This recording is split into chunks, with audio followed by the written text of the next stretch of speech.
رب العالمین قرآن حکیم کی فرمائی چې د قیامت لوی ورځ شي او ټول جهنميان جهنم ته لاړ شي او جنت والا جنت ته لاړ شي، نو شیطان ته به الله د اور یو کرسی د فرشتو په ذریعه برابر کړي او دی به پې د پاسه کښېني او ټولو جهنمیانو ته به یو تقریر وکړي. جهنم کې چې څومره خلق پراته دي دا ټول د شیطان ملګري دي، شیطان گمراهان کړي دي او واقعي چې دا شیطان د انسان ازلی دشمن دی. الله فرمایي ان الشیطان لکم عدو فاتخذوه عدوا، شیطان ستاسو دشمن دی، ګورې تاسو هم ورته دشمن ووایئ. تاسو سره ټول کار د دشمنۍ کوي، یو وخت کې تاسو نه معاف کوي، نو چې تاسو سره دشمني کوي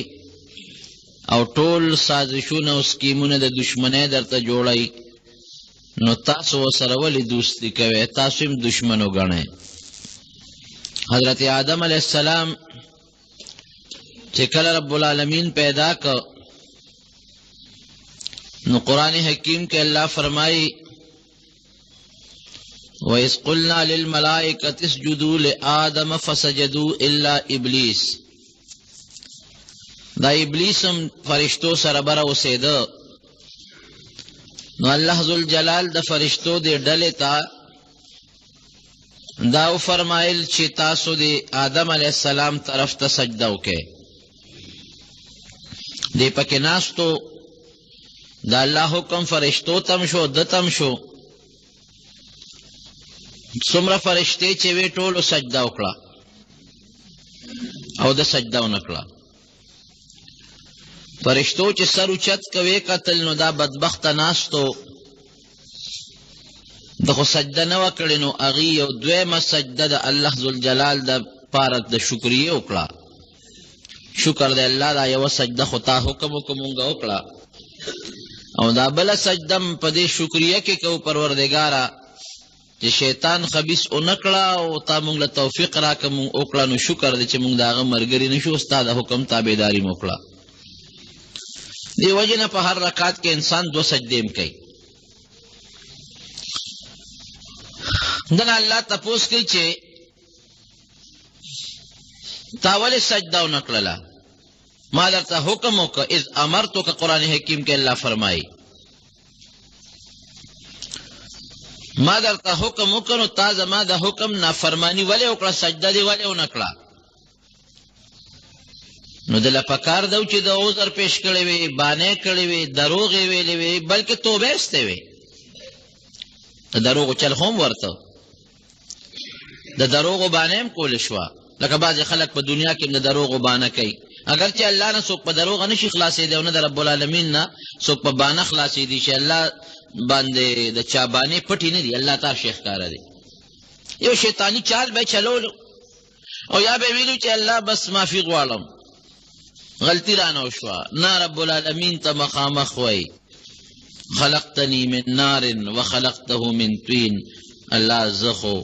دی آدم ته سجده لګول زما د شان مناسب نه دي، ما ته وګوره ده ته وګوره، خو ته خاورې نه پیدا کړه، خټې نه دې پیدا کړو، په خاوره خلک ګرځي قدمونه پېخلي، یو کمزوری شی دی، خاوره لاندې زور کوي. مثلا خلک ګندګي پې غورځوي، مرداره پکې خښوي، متیازې پې د پاسه کوي، نو دې خو تا د یو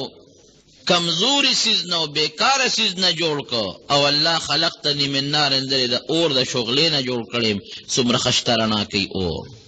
بره زور کوي، سوځول کوي، هېڅوک پې طاقت نشي لرلی. انسان اخلی پخلی رڼا ګرمي د اور سره تعلق لري، بر اوچته شغله او لمبه وی، نو زه د اعلی او بهترین سیز نه جوړ یم، او دې د یو خاورې او د خټې د کمزوري سیز نه جوړ دی. ما غوندې لوی سړي له ده ته سجده کول نه دي پکار، زه ده ته سجده نه کوم. ګوره د الله حکم یې ټکراو، د الله حکم مقابله وکړه، اوس الله ښه پوهېده په دې خبره د الله د حکم مقابله وکړه او د ده خبره هم سرسري ده. ګورې ځمکه اوچت شی دی، اور خو د دې ځمکې نه پیدا دی. چې ځمکه لرګي پیدا نه کړي، ځمکه بکره پیدا نه کړي، ځمکه ګوګړ پیدا نه کړي، اور د څه نه بلی؟ ځمکه چې نه اور لمبه په څه باندې کوي؟ په څه بلی؟ ځمکه چې خوراک پیدا نه کړي په اور پخلی د څه کوي؟ د سرسري نظر باندې خبره وکړه. د ځمکې خو ډېر لوی حقیقت دی. کبر یې وکړه قرآن حکیم کې الله فرمایي ابا واستکبر وکان من الکافرین. زما د حکم نه انکار یې وکړ او ډېر لوی کبر یې وکړ، تکبر یې وکړ. دا د شیطان لومبی خاصیت دی رونو کبر. قرآن کې الله واستکبر کبر یې وکړ. دنیا کې چې څوک لویي کوي کبر کوي لیکن شیطان صفت دی بس. الله دې مو د کبر نه وساتي. کبر دومره خطرناکه ګناه ده. دا کبر چې سړی کوي خو ځان ته لوی وایي که نه، سر داسې اوچت وړي، سینه داسې لږه غوندې بار کي، خپې ځان پسې راکاږي او د خلکو نه ځان داسې لږ لوی حسابوي. نبی کریم صلی الله علیه وسلم فرمایي وی دا کبرجن خلک به د قیامت په میدان کې داسې واړه واړه ذلیله غوندې ګرځي لکه د میږو په شان دی. پټې پټې خلک خپې به پرې راکاږي د محشر په میدان کې. دلته کبر کو، سینې لوړه اوچتوله، سر یې اوچتو، هلته به د دې وړو میږو په شانتې په محشر په دې میدان کې د ذلت او د سپکوالي په نظر باندې د ذلت په انداز به ګرځي. او فرمایي نبی کریم صلی الله علیه وسلم چې د چا په زړه کې د شړشم یا د اوري د دانې عمره کبر د جنت خوشبویي ور باندې حرامه ده، حالانکه د جنت خوشبویي د 500 کالو په مزل محسوسیږي. 500 کال چې څوک ترې لرې وي نو محسوسوي. هله به ځي جنت ته چې دا کبر ته الله وباسي، جهنم ته ولیږي ویې ډبوي او دا کبر ته ووینځي نو هله به ځي او ښې پاک کي د کبر نه.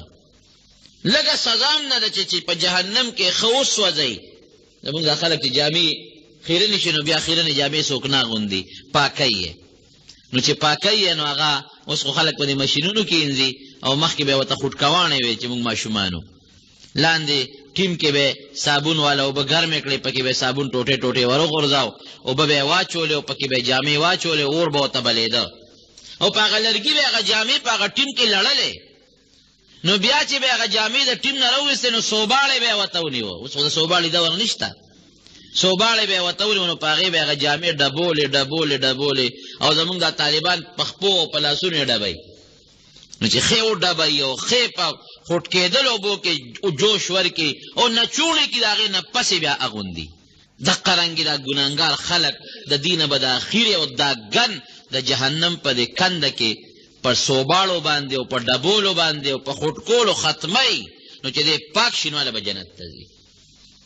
نو چې د اوري د دانې عمره کبر وي نو نه به ځي، دا کبر به هم ته جهنم کې سوځئ.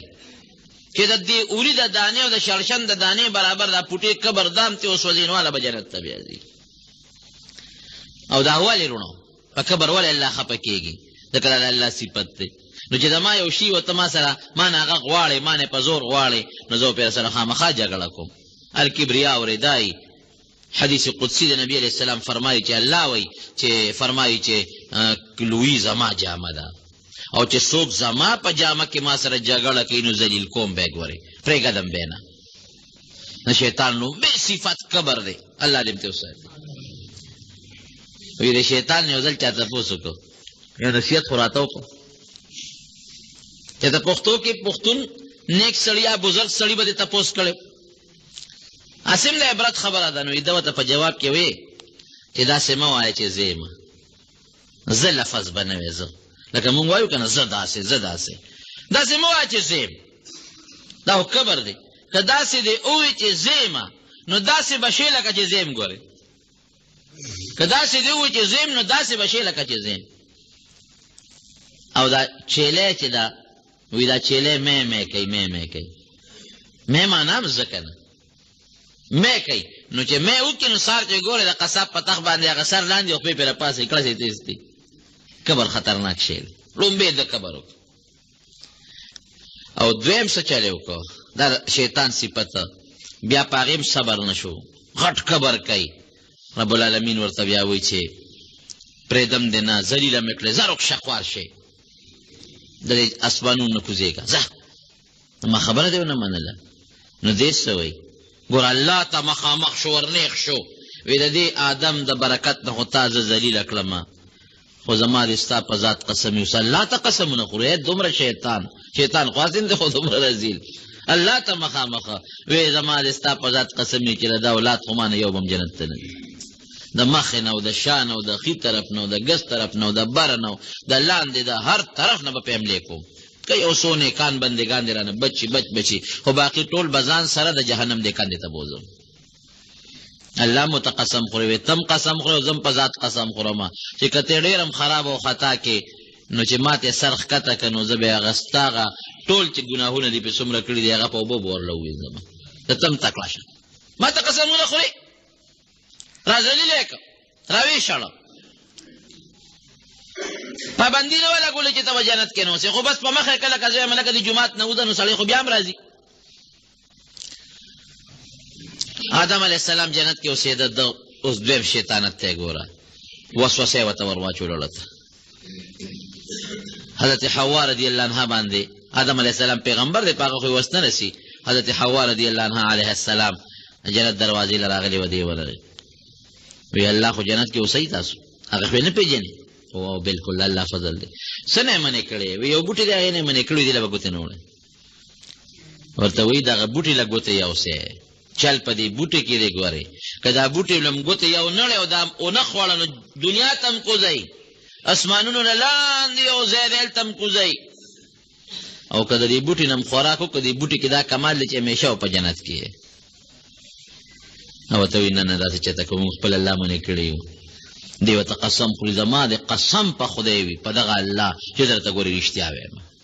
قسم یې ورته وخوړ بیبي حوا آدم علیه السلام ته قسم وخوړه وقاسمهما انی لکما لمن الناصحین قرآن کې الله فرمایي دواړو ته یې قسم خوړی زما د قسم په الله نو هغې خو لومبې قسم دی لومبې قسم واورېده دې نه مخکې خو یې قسم نه اورېدلی هو د الله په نوم قسم دا رښتیا وایي ښه دا کاکا رښتیا وایي ځکه هغې خو د دنیا دا قسمونه نه اورېدلي چې په دروغ علي ملا څوک قسم خوري د الله نوم دې ملا څوک په دروغ علي قسم ګورې په دروغ ډېره لویه ګناه ده نبي علیه السلام فرمایي اکثر دا چې کم خلک تجارت پیشه خلک یو خپله سودا خرڅوي دي قسمونه ډېر خوري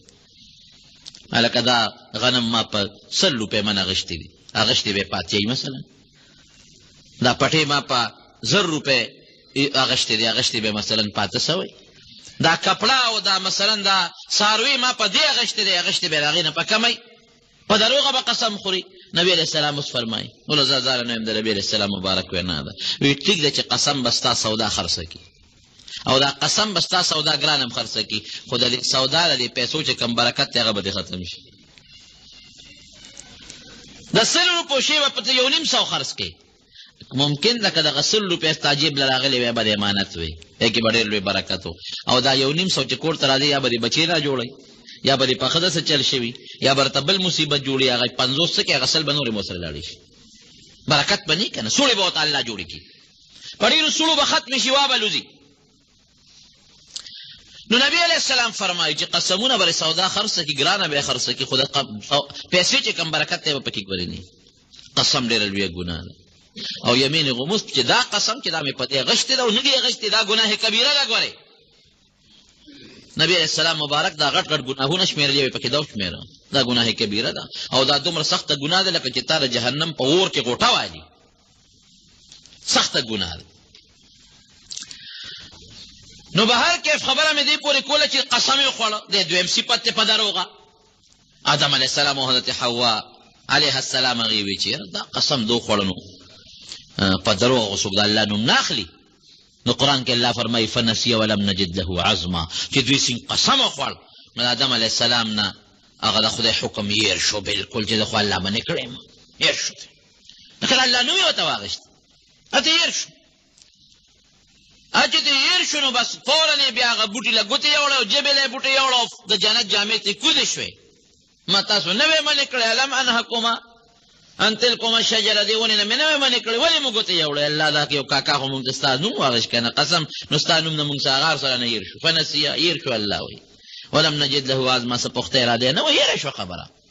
زه چا به هم د شیطان سره اهبطو دې به هم کوزېږي تاسو به هم کوزېږئ زه دنیا ته اوس د دې بوټي خاصیت ته چې دا نه وي خوړلی نو جنت کې به چې دا مو خوړو دې سره خوله پیدا کېږي، دې سره اودسماتې پیدا کېږي، دې سره د پوزې دا شی پیدا کېږي، دې سره لاړې پیدا کېږي، د دې ټول انتظام جنت کې شته دی نه. اوس به دنیا ته خامخا د شیطان دویم صفت قسم شو، په دروغه قسم، دروغ یې ورته وي، دروغ، او دروغ هم ډېره لویه ګناه ده. بیا چې دې سنګ هغې د جنت نه را رخصت کړل، خپل چال یې وچلو، نو علما لیکي، مولانا عبدالحی صاحب رحمت الله علیه لیکي نفع المفتی والسائل کې، وی دی په دریاب راغی را کوشو، دا غټ دریاب کې دا کبان تاوېدل لا تاوېدل، نو کبله ورغی، یو غټ کبله، وی غم خو درته جوړ شو که نه، څه چل دی؟ وی چې الله آدم پیدا کړ، د هغې آدم به دې ځمکې ته یې را کوز کړ، د هغه به بچي پیدا کېږي، ستاسو ښکار به کوي، خوري به هغه کب په منډه نورو ملګرو ته وی په دغه مصیبت وړېدو، آدم خدای پیدا که دنیا ته به راځي او مونږ به خوري او مونږ به ښکار کوي. د مولانا عبدالحی صاحب په دغه نفع المفتی والسائل کتاب کې لیکلي دي، رساله ده، وی الله د کب نه ژبه ختمه کړه،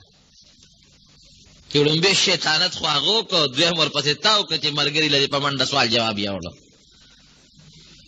مرګ خو به راځي نو یا په ښکار او یا په بل څیز یا په بل څیز، نو بل صفت یې شیطانت شو. شیطانت ډېره لویه ګناه ده،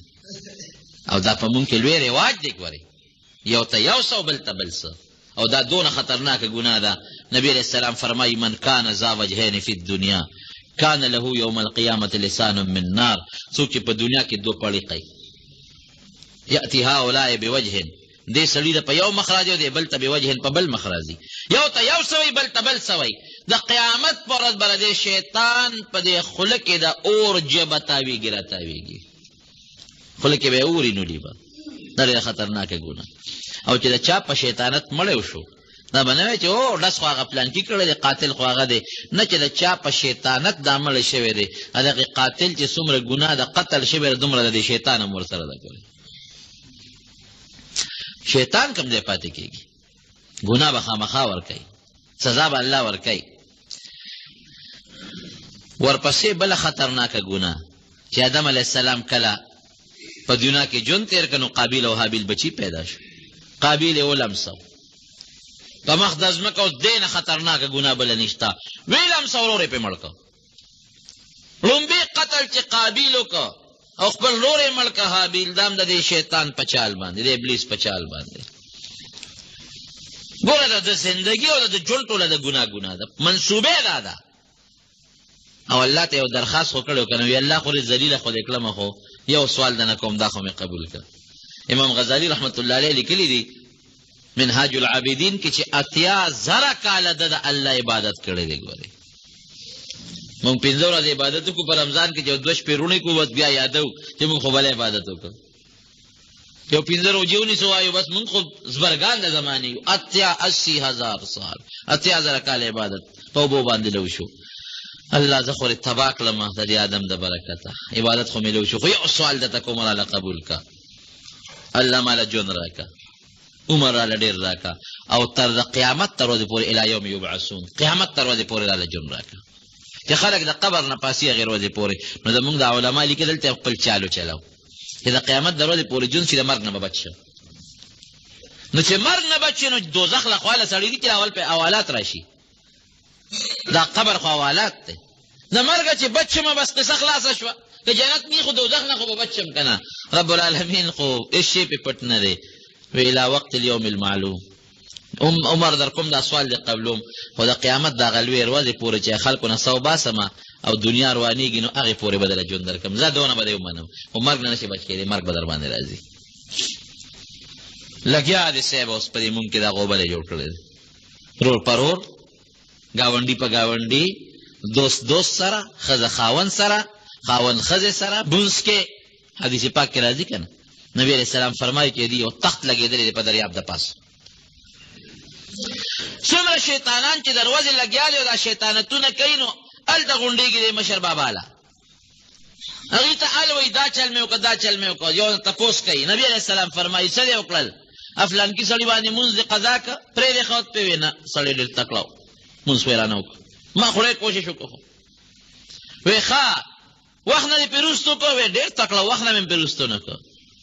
وی وسوسه دی ورته په مانځه کې واچوله وې ما خو ډېر کوشش وکړ خو هغه سړی ډېر تکړه وسوسه مې ورته وانه چوله نو د نورو شیطانانو ته حکم وکړي د چمغړت نه ونیسي او د دریاب کې څو غوټې وله ورکړي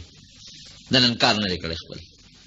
بل به راغواړي تاسو چل وکړه ته خو ما لېږلی وې چې هغه فلانکي سړي باندې ښځې سره روانه کوې صاحب کمال مې کړی دی څنګه دی وکړه ویله مې دا ښځه او خاوند پرېښودل چې په دې خاوند مې ښځه طلاقه کړه په دې الله ډېر خفه کېږي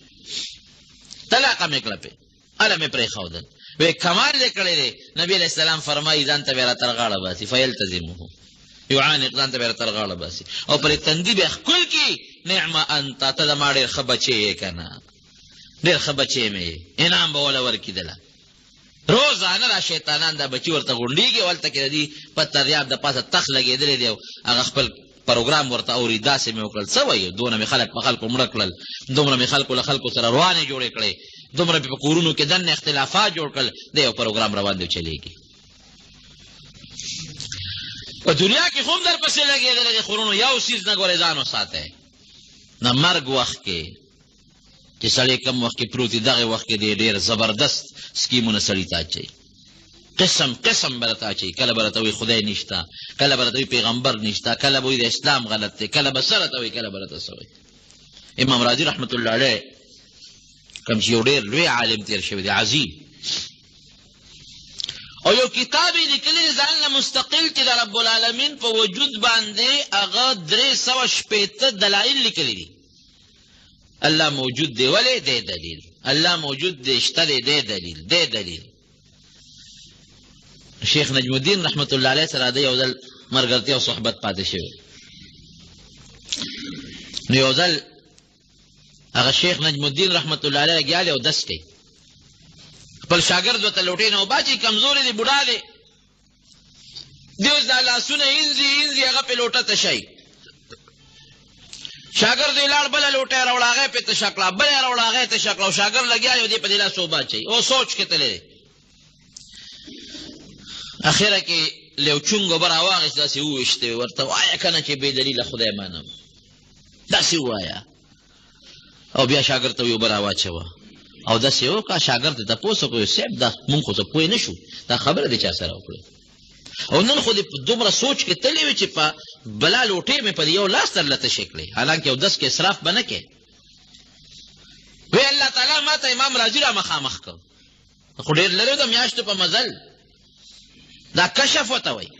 راته الله وښوم امام راضي رحمت الله علیه لوی عالم بهترین زنکدن کې پروت و خدای راته وښو او د زنکدن وخت کې ولا شیطان راغلی دی هغه ورته ناست دی ما ته هغه دواړه خدای وښول شیطان ورته وایي الله نشته دی ورته وایي شته دی دلیل بیا ورته وایي دا دلیل خو دې بېکاره دی مړه نه ولا باطل کی نو امام راضي ورته دویم دلیل وایي شیطان ورته وایي دام خراب دی دام ټیک نه دی په دا دلیل دی کمزوری دی نو ورته وایي دا دریم وایي دا دې کمزوری دی په دلایلو به الله نه پېژني د الله د پېژنګلو دپاره غټ دلیل څه دی غټه هغه د کائناتو ته وګوره د نور او سپومیو د بوټو ته وګوره د خپل ځان ته وګوره دی نه غټ دلیل یو زمیندار راوایي شیطان د انسان په شکل راغی بابا خدای شته یو څه دلیل دی وی دلیل غواړي وی او دونه مزېدار دلیل دی ودرېږه لږ صبر وکړه نو قلبې ودرولو د غوان هغه چوکۍ ته یې ګوتې کړې ورغې ورپسې او شیطان ته دلیل ښایي ته خو ودرېږه چې دلیل درته اوس وښیم چې پوه شو چې دې مې اوستنکی او وایي مې نو تختید دی وی خدای دې تباه کړه بې دلیله خدای منم دا زه چې د مور په ګېډه کې 9 میاشتې مې تېرې کړي نه را باندې رڼا لګېده او نه را باندې نور لګېده نه ډېران شته او نه ټټی شته او نه بیت الخلا تا شته نو دا انتظام ماله چې کم ذات کړی دی نو وسه شته که نه ځکه دا بچې خو چې د مور نه پیدا شي نو ته په دغه پرده کې دوباره بند که چې 2 منټه ژوند تېر کړي نو خو هلته د ژبه ګرځي نه پوزه ګرځي نه سترګې ګرځي نه سترګې ړندې دي نه غوږونو کې دننه اوبه تللي دي اوبو کې ډوب پروت دی اوبو کې ډوب پروت دی نه سترګو کې اوبه دي نه په غوږونو کې اوبه دي او د اسماته چې دی خوراک په کمه کوي او هغه خوراک پکې چې نه پیدا شي نه متیازي وکړي نو که په 9 میاشتې پس پیدا شو متیازي پیدایش نه پس کوي او که په 10 میاشت پیدا شو نو هم پیدایش نه پس کوي نو ته به وایې چې او د ټیم خو 9 میاشتې و دا میاشت خو د مور ګېډه کې و دا د اسماته چې پیدا شو دی کوم دی هلته ولې نه کوم د الله د دلایل پرېږدوه بس دومره دي چې هغه د کائنات ته ټول ډک دي خو به خلکو یې په دې قبر کې خو به دا څنګه دا پیغمبر علیه السلام به څنګه روزه ورته وښیي. نو اوس خو د ټي وي او دا موبایل ټلیفونونه ورسره ته خدای پاک وښول او کمپیوټر یې خو دې ولیدې دا سکندونو کې به څنګه دا خبرې هلته رسېږي. اوس هغه هر څه درته معلوم شو. دا راته الله ښیي. ګوره دا د الله دا ساینس هم رب العالمین انسان ته په دې ذهن کې دا طاقت او دا عقل واچي انوالب کېږي. هر ساینس کې ایجادات نشي کولی، انسان یې کوي. انسان ته د عقل الله ورکړی دی.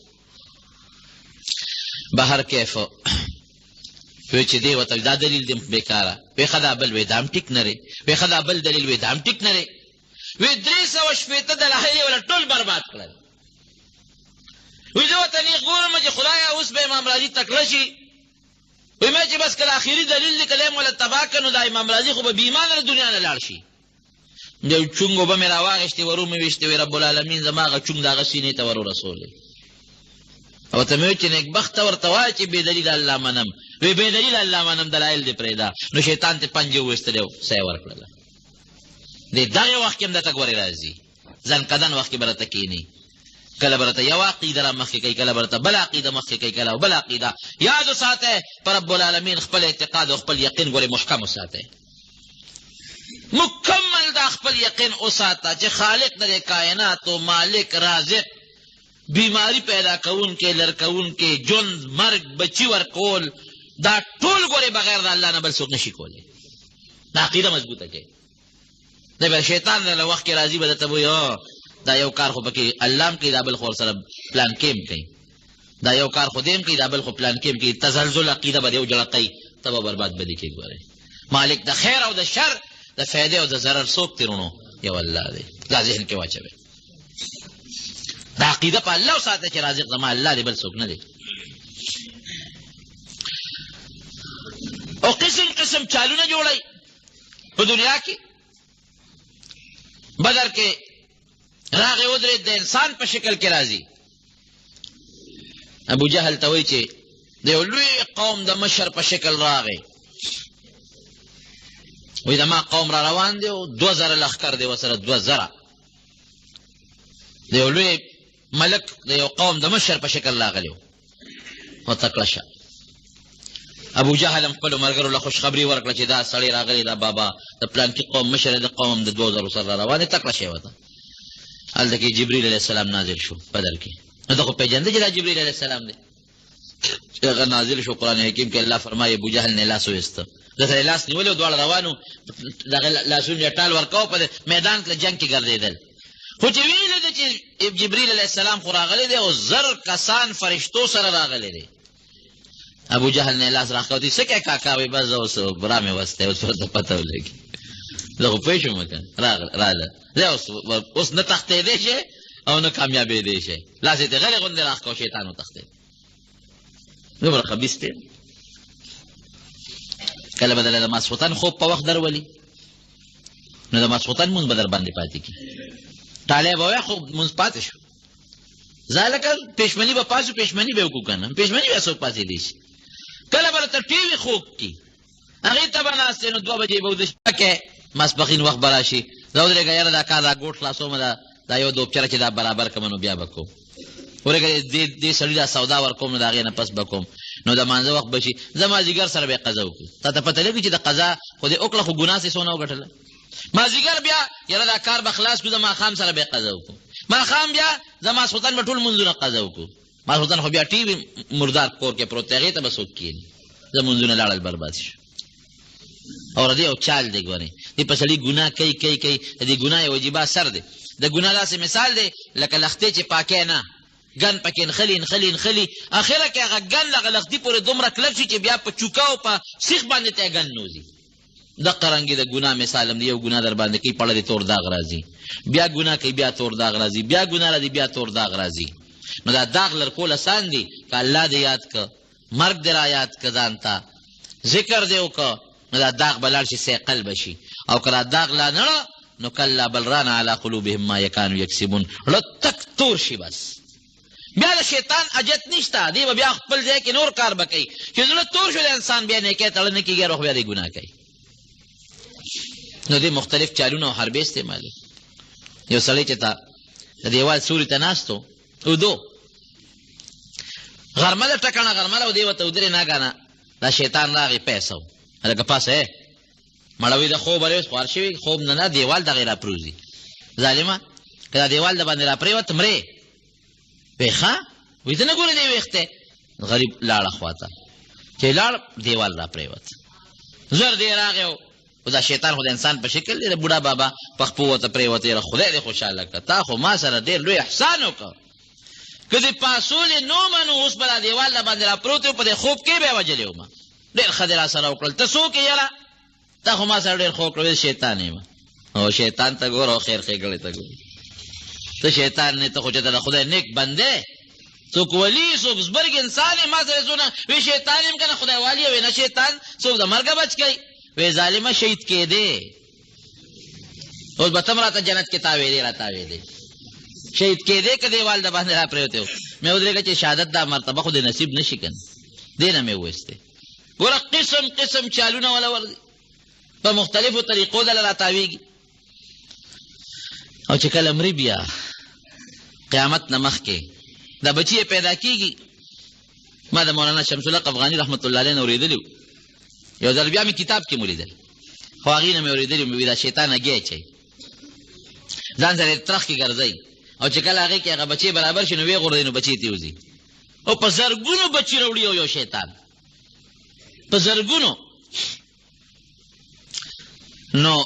دا بچی خو دغسې سمري او څه دغه کېږي چې کوم وخت کې د قیامت دا وخت را نږدې شي او الله تعالی دا نظام درهم برهم کوي نو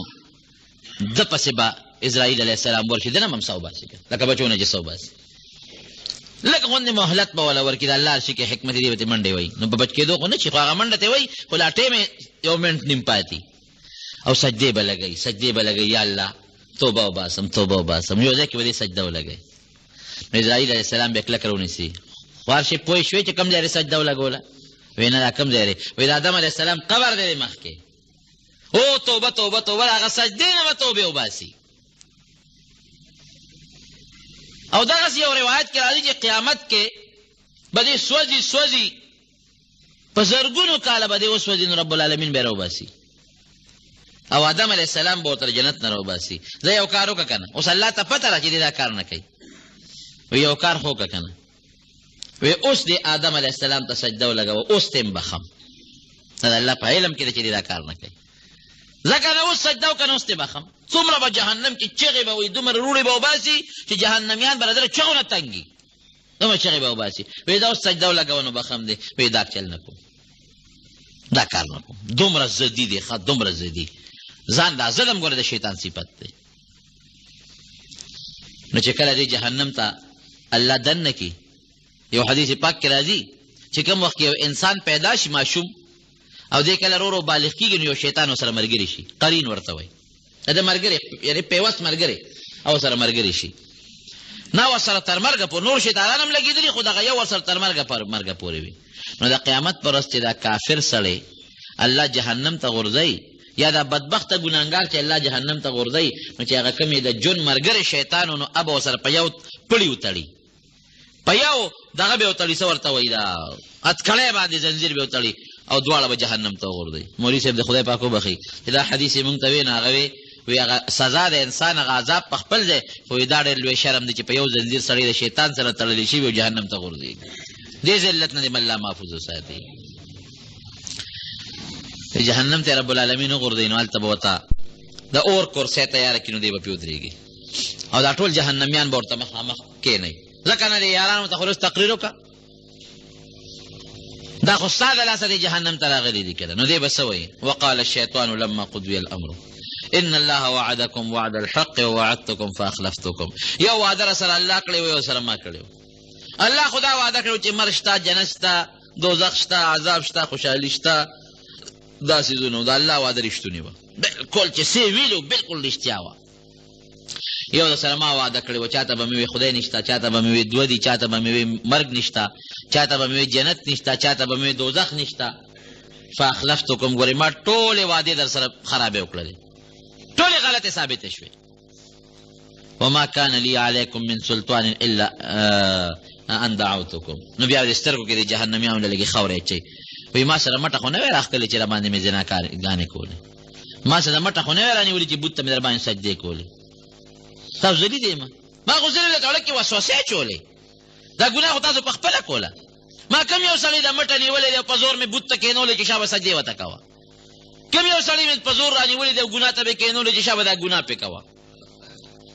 وما كان لي عليكم من سلطان الا ان دعوتكم فاستجبتم لي. زما خبره ومنله، او چې هغه کوم الله ستاسو خالق دی، رازق دی، مالک دی، دا هغه خبره نه منله.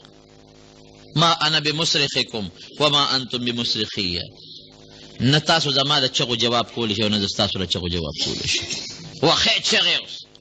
تاسو هم چغې وباسئ او زه به هم چغې وباسم. بدبختیانو چې کوم ذات رزق درکو، کوم کور درکو، کوم عزت درکو، کوم ژوند درکو، کم مال درکو، کم بچی درکول، کم نعمتونه درکول، دا خبره هم نه منله او زما خبره هم منله. او ما کم یو د مټه نیولې دی او ګناه ته مې کېنولې دی. دا یو تقریر و چې دا زیات په خاورو په سترګو کې خاوره اچول. درونو دا زمون خطرناک دشمن دی. ان الشیطان لکم عدو فاتخذوه عدوا. قرآن حکیم کې الله فرمایي دا ستاسو دشمن دی او دشمن یې وګڼئ. ګورئ، او ستاسو د نیکه د آدم علیه السلام او د نیا د حضرت حوا دشمن دی.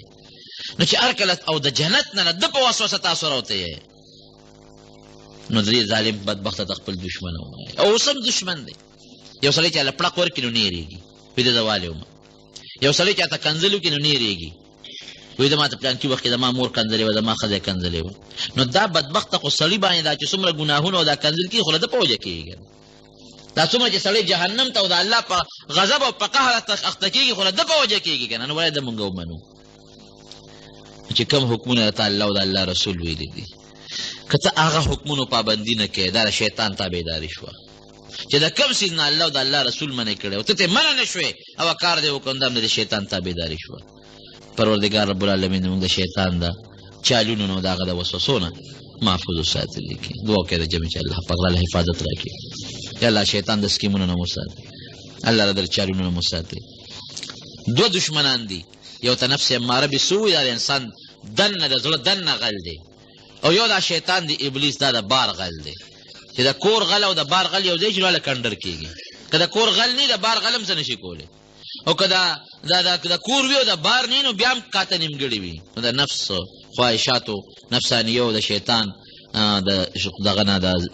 دوکو نه پروردګاره د ګرفت نه الله مو محفوظ وساتي. الله چې څومره ګناهونه هم کړي دي الله تعالی ته د هغې معافي نصیبه کړي. الله چې څومره مریضان دي ته ورله شفا ورکړي. الله چې څومره قرضداران دي ته قرضونه خلاص کړي. الله چې څومره مسلمانان د بیت الله حج له تللي دي پروردګاره ته حجونه او عمرې طوافونه قبول او منظور کړي، او په خیر او په خوشحالۍ باندې الله واپس راوستلی کړي. الله زموږ په حال رحم وکړي. خدای که د چا یو بل سره روانې دښمنۍ بغضونه حسدونه دي په زړونو کې، هغه الله په محبتونو باندې بدل کړي. الله موږ د دنیا او د آخرت د فتنو او د مصیبتونو د خپل قهر او غضب نه په امن کې وساتي. د دواړو جهانو همیشه خوشحالۍ نصیب کړي. وصلی الله تعالی علی خیر خلقه محمد و آله وصحبه.